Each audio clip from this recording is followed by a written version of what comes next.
ahead and start with our concept of limits, or continue with our concept of limits. Now, last time I gave a little bit of an approach from the equation, where we started with the equation and we tried to look at values of the function as we approached, a certain x-coordinate from the left or from the right. Today I want to start from a little different approach, and that is from a graphical approach. And the fact that what if we don't even have an equation or a function, but we still can we still determine limits? And the answer is yes. And so I want to start with this first, and then we'll do some more work with the equations that we started last time. Okay? Now, a little bit of notation here that I need to get you familiar with. There is some interesting stuff happening at the point x equals 4, because on the left side of 4, we're up here on this part of the graph, and on the right side of x equals 4, we're down here on this part of the graph. Okay? So we need to look at how do we write coming from the left side approaching a point, and how we write coming from the right side of a point. Okay? Here's the notation that we use in limits. We would say that the limit as x approaches 4, and then we use a superscripted negative sign, which stands for coming from the left. So this is asking what's happening to the value as x approaches 4 from the left-hand side. Okay? And then we put a little f of x in here to describe this function over here. And what would be the answer to this question? What's happening to the y value as we get closer and closer to 4 coming from the left side? What do we know about the y values all along here? What's the y value along this line right here? It's 3. It's 3 over here, and it continues to stay at 3 all the way along this line. So we're saying that as the x value gets really close to 4 from the left-hand side, the y value gets really close to 3. And in fact, it already is 3, but we say that it's getting close to 3. Okay? What if I write this? Limit as x goes to 4, but now I put a superscripted positive sign, which means coming from the right side. So now the question says, okay, on this function f of x that we've got, what's happening as x gets really close to 4 from the right side? So now it's almost like we're walking along this graph, but we're on the other side. And what's happening to the y value here? It's getting really close to what? To 0, exactly. Okay? So the limit from the left-hand side is 3. The limit from the right-hand side is 0. Now, this joins together, okay? And if we say, what is the limit as x goes to just 4? Okay? So we looked at the left-hand limit. We looked at the right-hand limit. What is the limit as x goes to just 4? What if we don't specify a direction here? Well, the only way that a limit going toward a point can exist is if the left-hand limit and the right-hand limit are the same number. And in this case, obviously, these are not the same number. So what we say in this situation is that the limit as x goes to 4 is an undefined value. Because the left side's going toward 3, the right side's going toward 0. They don't ever meet up anywhere, so therefore, we do not have a limit at x equals 4. The only way we can have this limit is if the left and right-hand limits agree with each other. All right, let's do something similar over here. X equals negative 2 also has some interesting stuff happening. Okay, so let's just repeat this. What is the limit as x goes to negative 2 from the left-hand side? So as we follow this graph, as we get closer and closer to x equals negative 2, what's happening to the y value? Getting close to what? Negative 3, sure. Okay, as x gets really close to negative 2, the y value is getting really close to negative 3. So the answer to this question is negative 3. What if I look at the right-hand limit? Limit as x goes to negative 2 from the right. So now we come back up to this graph. We start walking along this piece of the graph here. We keep following, and then as we get close to negative 2 from the right side, what's this value? 1. The y value is getting really close to 1. So therefore, does the limit as x approaches negative 2, does it exist? Or is it defined? And the answer is no, because one of the limits went to -3, the other side went to +1. Obviously, they don't agree, so therefore, this does not exist, or sometimes they say undefined. It means the same thing. Okay?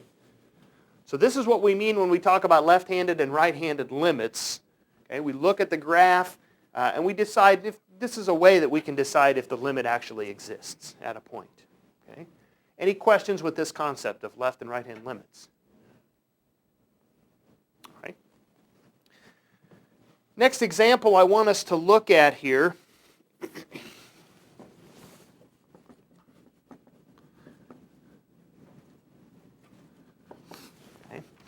On your calculators, if you would graph the following function, f of x equals x times the natural log of x.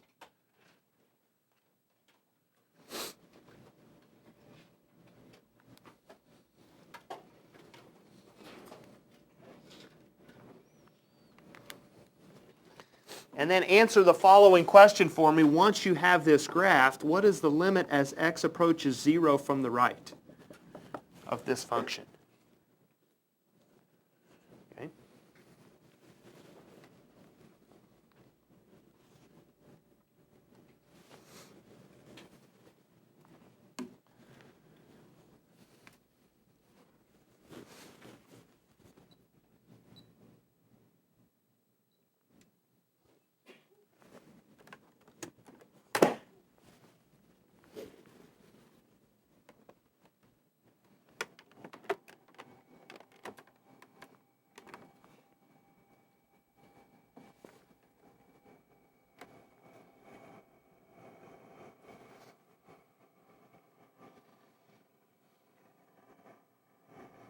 Okay. Here's the graph that I see on my screen. Okay. What does it appear is happening as we approach 0 from the right-hand side? What does it look like the y value is doing? Yeah, we're following along here. We're getting more and more negative, but then we start to go back up. It looks like we're getting close to possibly what? Possibly 0. Okay, so this, just by a graphical inspection, it looks like this answer might be 0. Okay, now, we can't be absolutely certain, though, okay, because maybe our window's just not zoomed in far enough. But what we can do is we can let the calculator do some evaluations for us. Okay? We talked about this a little bit the other day, that if we want to predict what's happening around 0, we want to pick really small values, really small values for x, and substitute those values into this equation and see what the y values turn out to be. So maybe we want to pick 0.01, or maybe even something smaller, 0.0001. And the nice thing about the calculator is that if you have this typed into your calculator, you can push second calculate is right here, and then choice number 1, value. If you push second calculate value, you can tell the calculator what x value you want it to evaluate. So you can put in either 0.01 or 0.0001. I'll put in the second one. And if I push enter, it tells me that the y value at this point is negative 0.921 e to the minus 4. Now this is Texas Instruments' way of saying of scientific notation. This e to the minus 4 is saying times 10 to the negative 4th. So this means that the decimal actually is moved over 4 places to the left. So the y value is really, really close to 0. And so it looks like our prediction from before was correct. This value is 0.000921. And so yeah, the y value is getting really close to 0. So we go ahead and say, yes, the limit on this function is actually approaching 0. Now, here's another really important concept with limits. Okay? Does this graph ever have to get to a value of 0? And the answer is no. When you work with limits, this number is getting really close to 0. It does not ever have to reach that value in order for a limit to be achieved. Okay? Just like over here on this example, when we talked about the function getting really, really close, well, that's not a better one. Let me pick this one down here. We talked about as x was approaching negative 2 from the left, did this value ever reach a point of negative 3? Did it ever get to a height of negative 3? And the answer is probably not, because it looks like it's decreasing the whole time, and it never quite gets there because we have an open circle. That's okay. We still say that the limit goes to negative 3. Okay? We're just telling what the value is getting really close to, and in this case it's getting close to negative 3. Over here, the value is getting really close to 0, even though it may never get there. Okay? So limits, that's part of the reason we invented them, so that we could describe what's happening at points that we can't actually get to. Okay? So that's okay for this situation to happen. All right. Next example I want us to consider.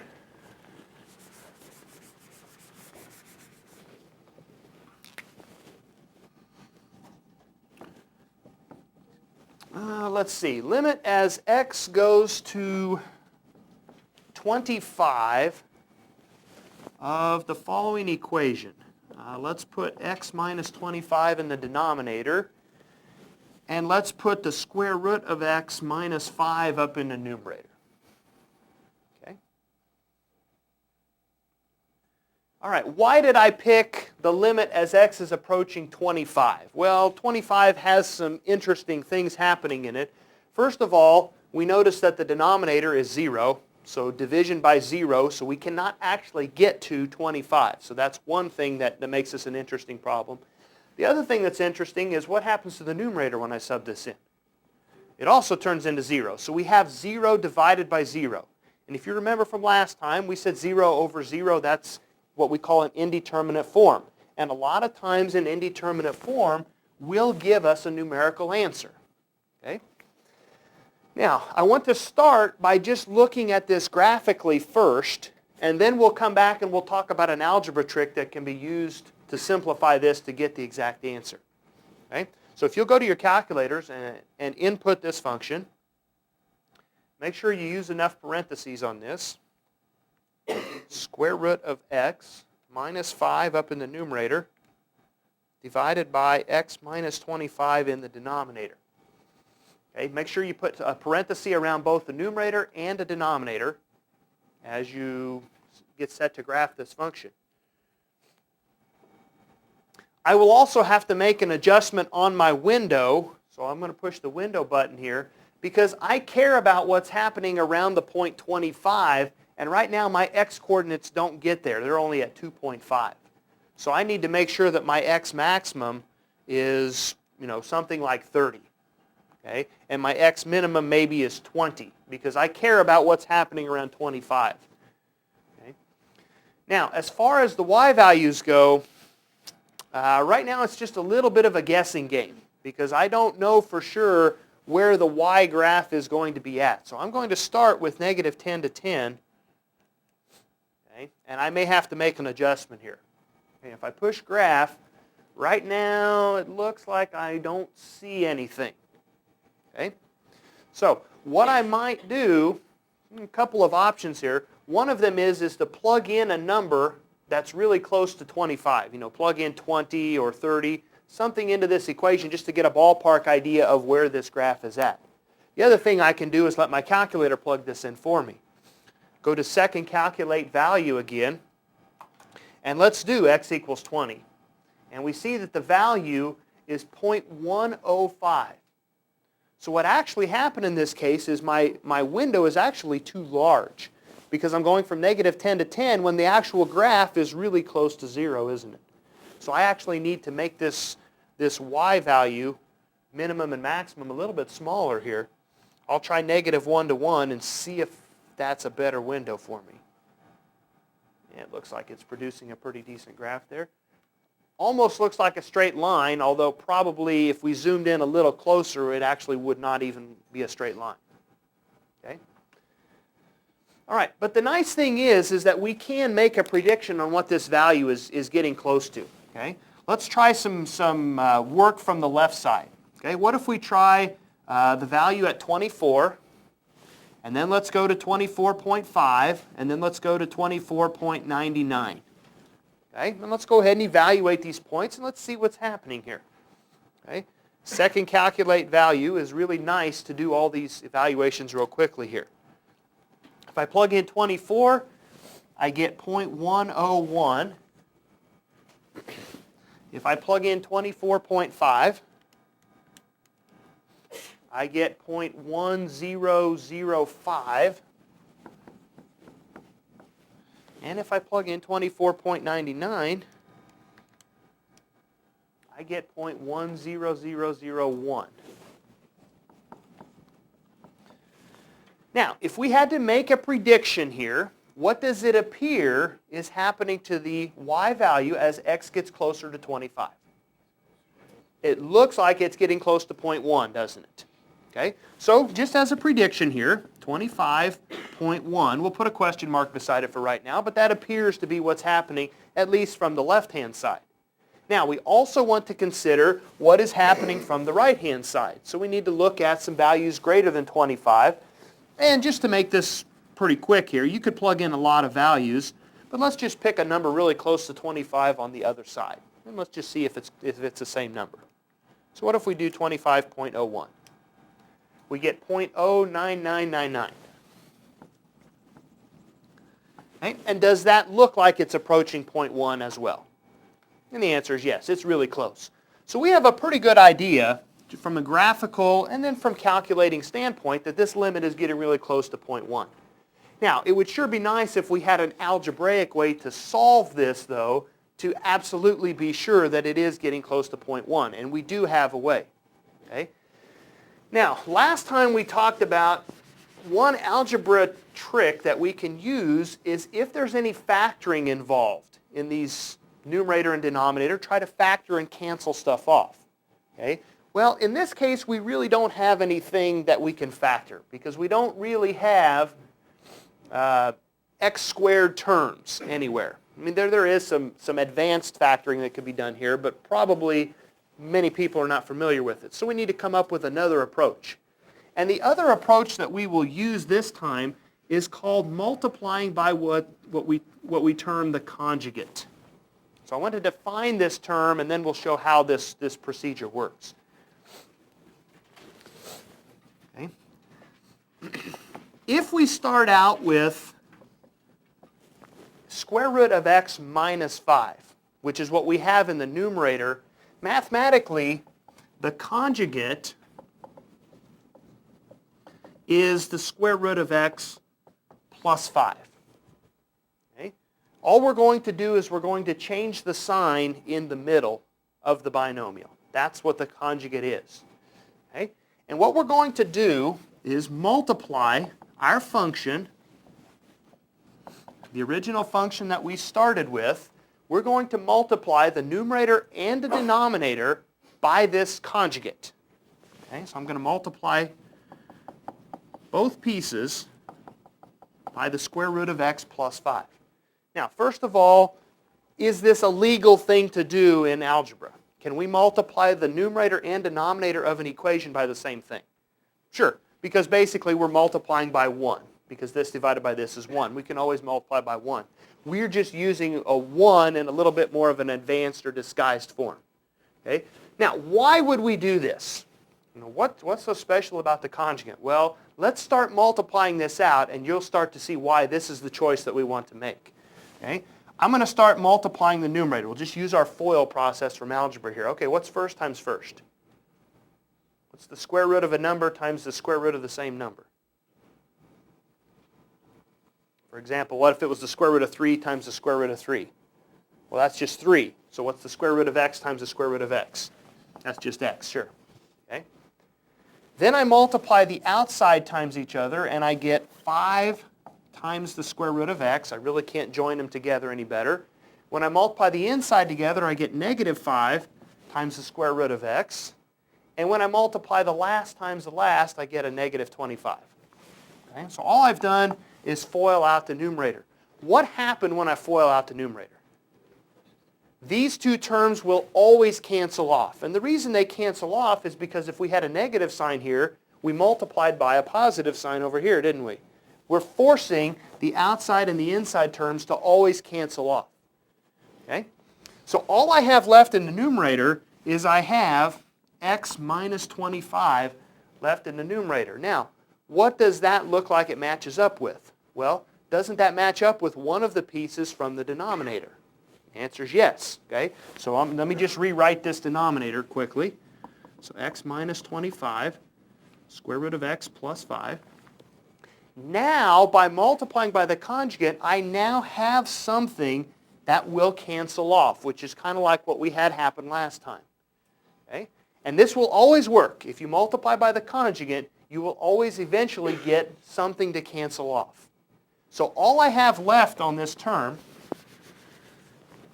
is a 1 up in the numerator and square root of x plus 5 in the denominator. Now, what point did I care about? I cared about x as it got really close to 25. Okay? Can I now substitute 25 into this equation? And the answer is yes, because I will not get 0 down here anymore. Okay? So I canceled off the part that was giving me all the 0 values. Now I can actually substitute that in, and let's go ahead and do that. If I substitute in 25, what answer does this give me here? 1 divided by 10, and isn't 1 divided by 10, isn't that the 0.1? Here it is. Isn't that the 0.1 that we thought that the answer should be? And the answer is yes. Okay? So this is a second algebra trick that we can use. First one, if you can do any factoring and cancel stuff off, that's one approach to try to find a limiting value. Another way is to multiply by the conjugate in both numerator and denominator. That is another way to get to the limiting value. The only time we really want to use this conjugate process, though, is when we have things that don't factor or we have square roots, those types of things. Conjugate works really well with those. Okay? So there's a second possible trick that you can use.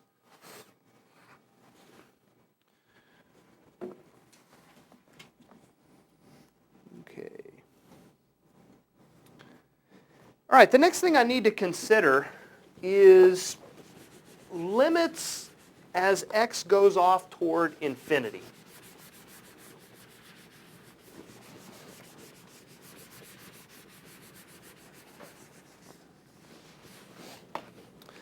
So what if we have an example such as this one?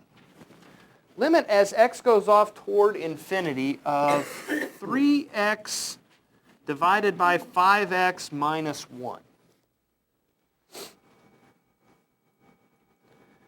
All right, now, again, this is still a limit question, so we are still looking for a y value to answer this question, right? But this time, instead of picking numbers that approach a finite value, we're now looking at picking larger and larger numbers for x to see what happens as x gets really large. Okay? So we might pick x at 100 and evaluate this function. Then we might pick x at 1,000 and evaluate the function. Or, just to speed up the process, we pick a really large number right away, pick maybe 1 million. And just see what's happening to this function as x gets larger and larger. Okay? Again, let's go to the calculator. It's easier to do all these calculations or evaluations if we plug it in. So my numerator is 3x, denominator 5x minus 1. And for right now, I'll do a zoom standard just to get a rough idea of what the graph looks like. That didn't show me a whole lot. Okay. I want to show you a possible error that could happen, though. Okay, let's say I want to evaluate this at 100. So I go to second calculate value.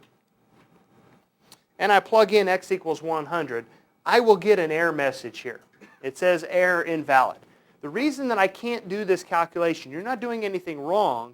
It's just that the window was only set from -10 to 10. And we're trying to make a calculation for 100.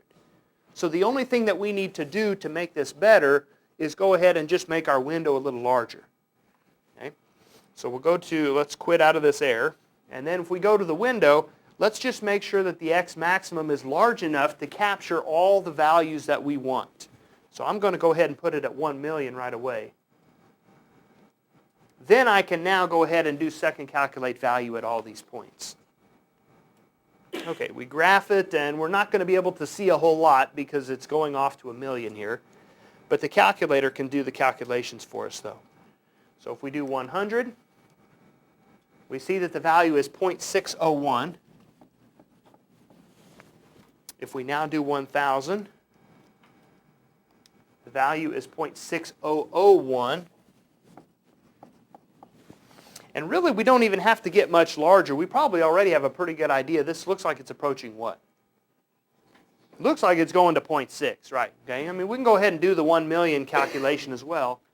But we have a pretty good idea, without even getting too large in numbers, what's really going on here. Yeah, 0.6 with a whole bunch of zeros and then a 1. Sure. 1, 2, 3, 4, 5. I think there's 5 of them there, but okay. But we get the idea that as x gets really, really large, it appears this value is getting close to 0.6. Now, do you see any little tricks, or do you see anything up in this initial equation that might have told us that this was going to be 0.6 without doing all this calculation? 3 divided by 5, sure. We talked about this in the algebra review. If we just look at the strongest terms, the strongest term in the numerator is 3x. The strongest term in the denominator is the 5x. You know, when I plug in a million, does it really matter if I subtract 1? Does that change things a whole lot? Not really. So if we just ignore the weaker terms, 3x divided by 5x simplifies to 0.6. And so that's one way that we could have got that 0.6 pretty quickly. Okay? Now, would the answer have changed if I throw some squareds on here? Would that change the answer, or would it still be 0.6? Without actually plugging this in the calculator and looking at it, what do you think? If I apply that, yeah, if I apply the same concept of looking at the strongest term divided by the strongest term, does this still give me 3/5 or 0.6? Yes, so this answer would still be 0.6. Okay, because this divided by this will still cancel out and just leave with the 3/5. Okay. Now, what if I make another change? Well, what if I change this one to a cubed and I leave that one at a squared? Okay. Again, I only consider the strongest term divided by the strongest term. Okay. So 3x squared divided by 5x cubed. Okay, just kind of off to the side, I'll write that down. Oops, that's supposed to be a 5. What happens when I just simplify this? I still have the 3 and the 5, but what else do I have? An x in the denominator. Okay? So now what we're saying is, as x gets really large, in other words, if I was to plug in a really large number into what's left, what should this value equal here? What happens when we plug in a large number? Well, what's 5 times a really large number? Still a really large number. In fact, a little bigger than it was before, right? What happens when we take 3 divided by a really large number? Gets close to 0, doesn't it? Okay? When you divide by big numbers, that gets you to close to 0. So if the denominator is stronger, like it is in this case, we had an x cubed term in the denominator, only x squared up in the numerator, the limit in this case goes to 0. Because the denominator is stronger, it's getting bigger faster. Okay? And so therefore it's going to 0. Okay? We can also have examples like this, though. What if I ask you the limit as x goes off to infinity for the function 3x squared divided by x plus 1? Where in this case, if we look at the strength is in the numerator this time. Okay? The stronger term is the x squared term. Okay? What happens as I plug in larger and larger numbers for x this time? Well, let's go ahead and look at it. If we just look at the strongest term divided by the strongest term, it simplifies to what? 3x. And what if I plug in a really large number here? 3 times a really large number is what? Really large number. So doesn't this answer look like it's going off towards infinity? Okay? Because 3 times a large number is a large number. So what's happening here is that as I plug in bigger numbers for x, the y values are also getting bigger. So graphically, what this tells me is that the graph, I don't know what it's doing over here, but it's eventually going off like this. It's going up and to the right, because as x gets larger, y is also getting larger. Okay? All right. So there's some work with limits as x goes to infinity. We can also do similar work as x goes to negative infinity, and you will see some of that on your homework. Okay? Just the same concept. We're just still looking to cancel off by the strongest terms and then look at plugging in, instead of a really large number, plugging in a really small number to see what happens. Okay? Questions with limits as x goes off to either positive or negative infinity?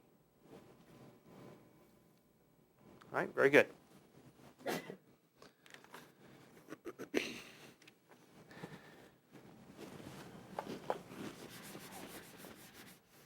Still in the realm of limits, we're going to look at a definition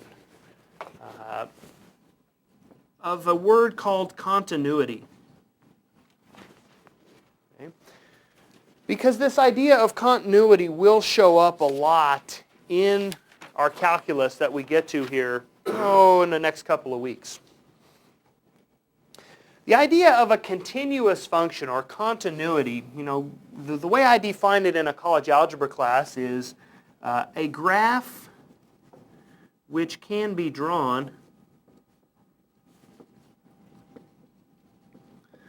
without lifting your pencil.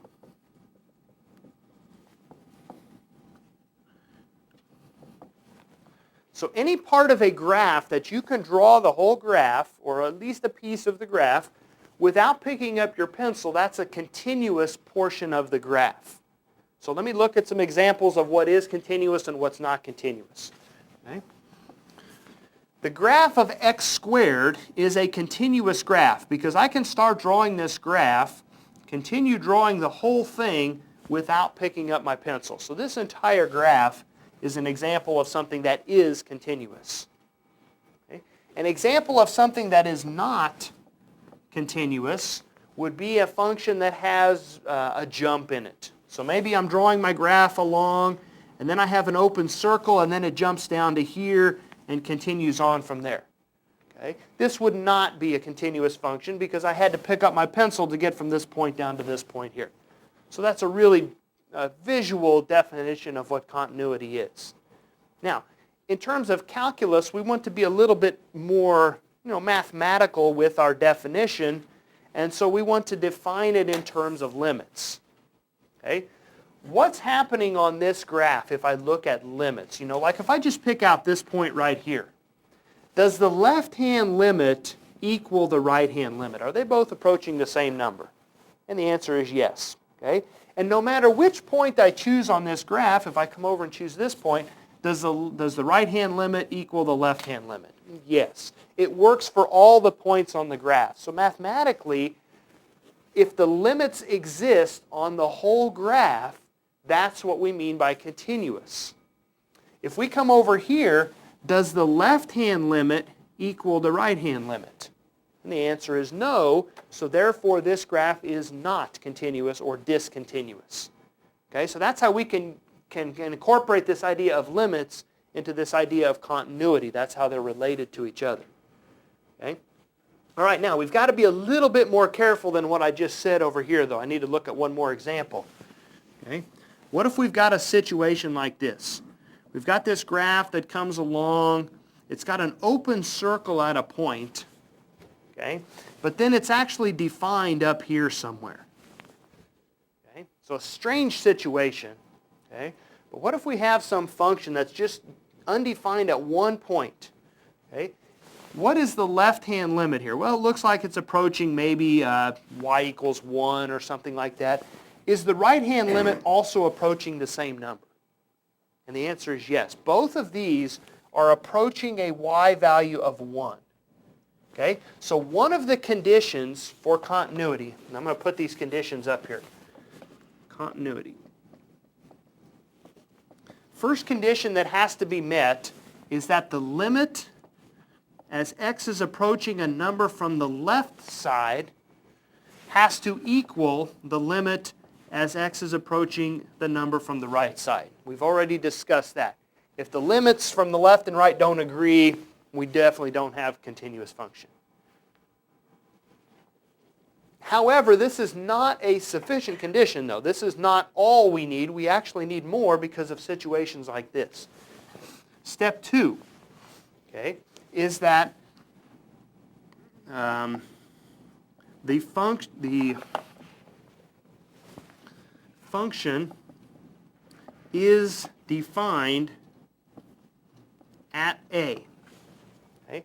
And what I mean by this is that if we're going to have a continuous function and we care about what's happening, let's just say that this point's -1, just to get a number on it here.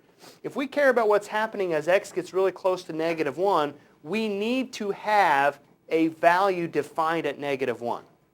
Okay? I have to have a y-coordinate for -1 if I want this to be continuous. Okay? So that's the second condition.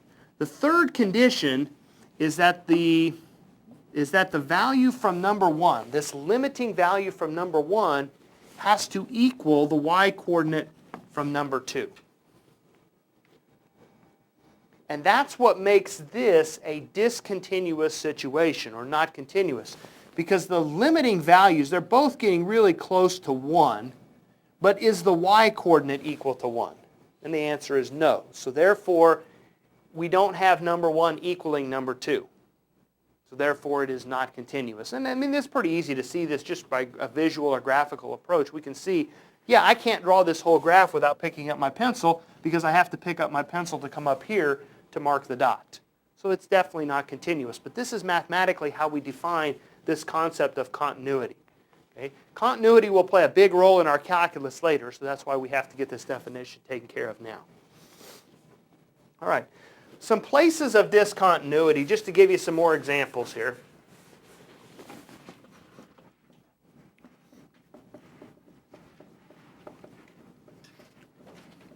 Some locations where we can have discontinuities. We've already seen one of them, and that is a jump in the graph. If the graph is coming along and then it jumps down to another location, definitely discontinuous.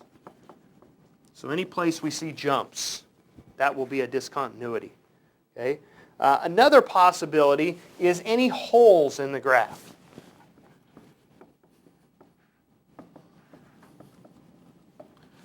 Okay?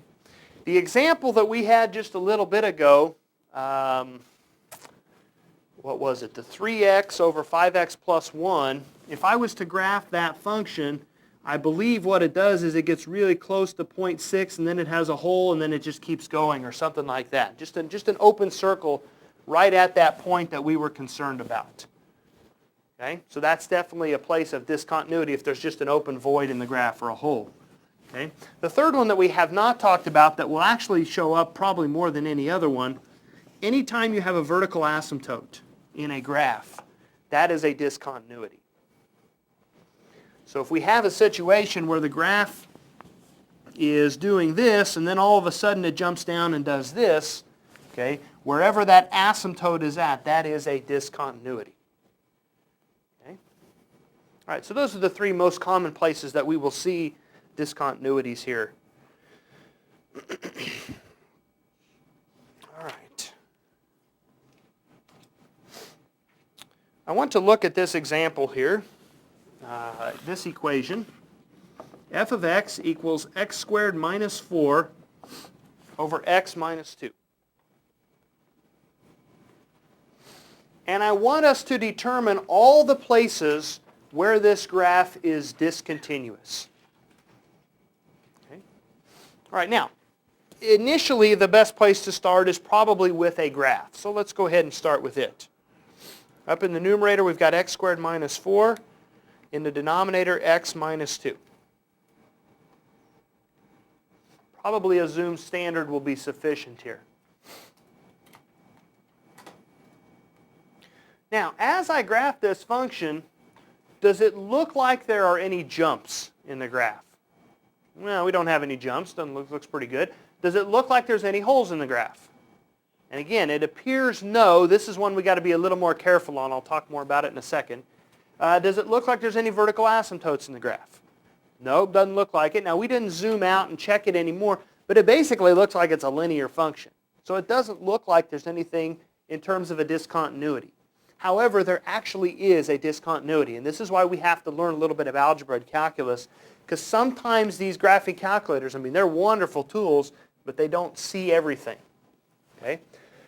if you look at this equation, are there any bad numbers that we could sub into this equation? Are there any numbers that if I sub in, I'm going to get a problem? If I sub in 2, I'm going to have a problem because I'll end up with division by 0 in the denominator. Okay?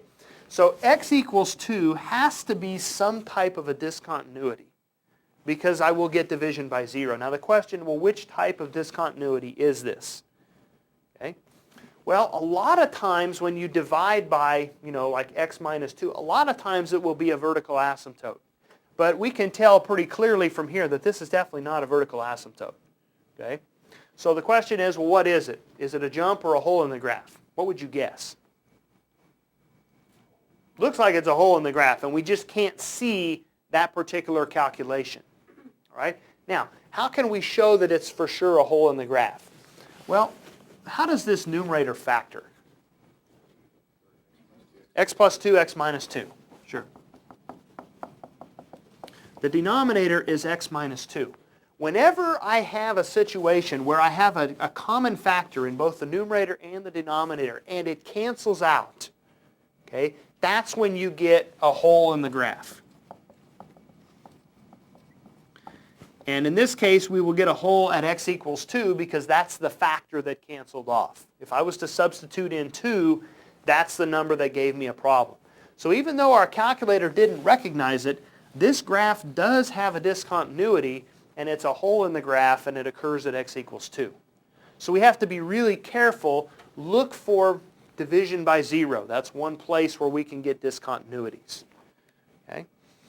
A second example. This one's a little more difficult here.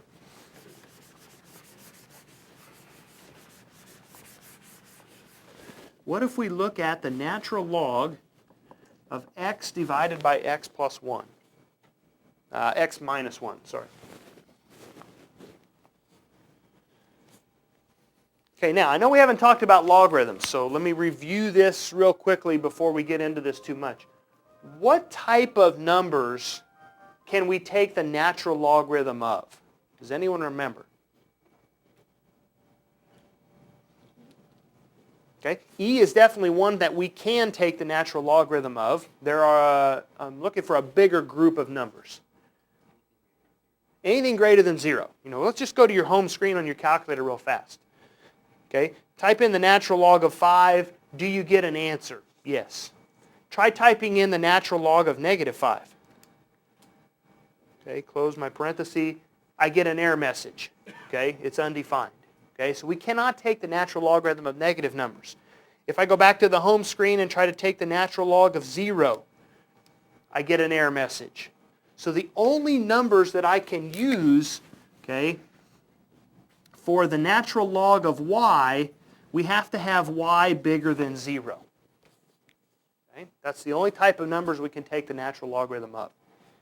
Okay? All right, now the question then becomes, what numbers can I substitute into this equation that will keep that part, that piece in parentheses there, bigger than 0? Because if this thing inside of here ever becomes less than 0, then I will have a problem on this graph, won't I? Okay? Well, let's just start by graphing this function first, because this is, if you're doing this question, this is probably where you would start. Natural log of x divided by x minus 1. And again, I'll do a zoom standard for right now. We may have to adjust it.